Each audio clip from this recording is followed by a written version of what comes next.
2025 ended the way years now tend to end, not with a bang or a benediction, but with a long exhale. We are told endlessly and with a certain moral scold to let go of grievances, of habits, of people, of the past itself. The phrase has the texture of self-help, but also the faint menace of surrender.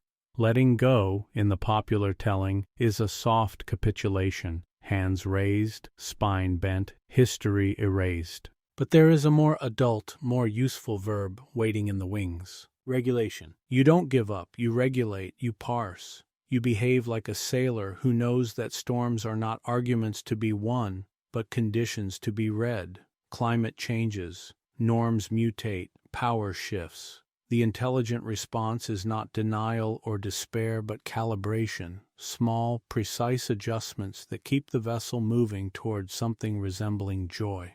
You can't turn an ocean liner on a dime. President Barack Obama. You can't stop a train wreck with a scream.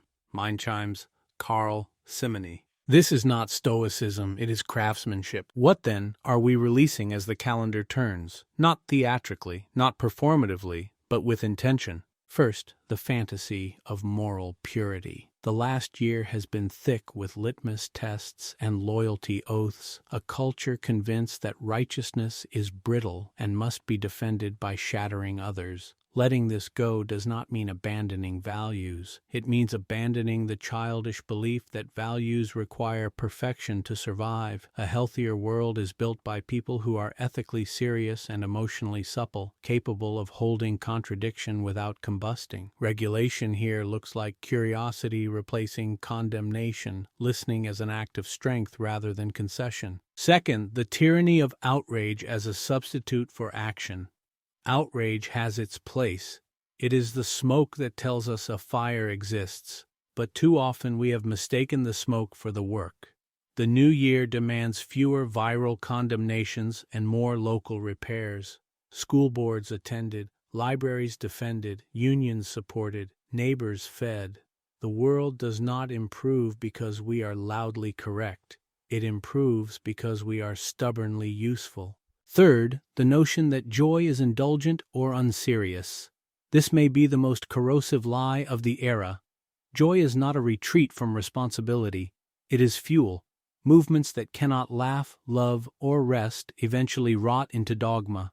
Personal joy, carefully tended, deliberately chosen, is not selfish. It is renewable energy. It keeps people human in systems designed to exhaust them. Regulation here means noticing what drains you versus what restores you, and choosing accordingly, even when the culture rewards burnout as virtue.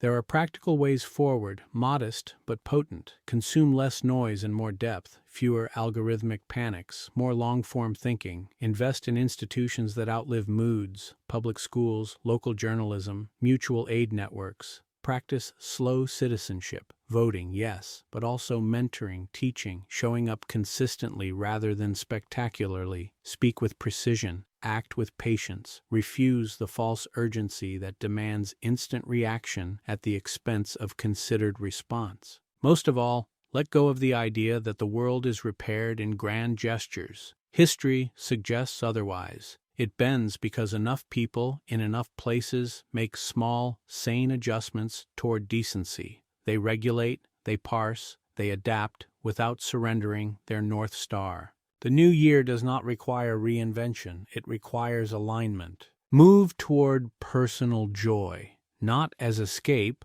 but as compass. Tweak what no longer fits, adjust to the weather without forgetting where you're going.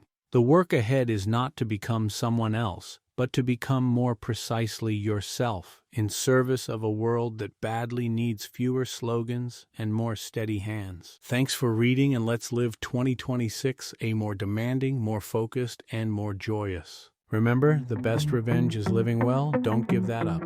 Thanks for reading, and please support my Substack.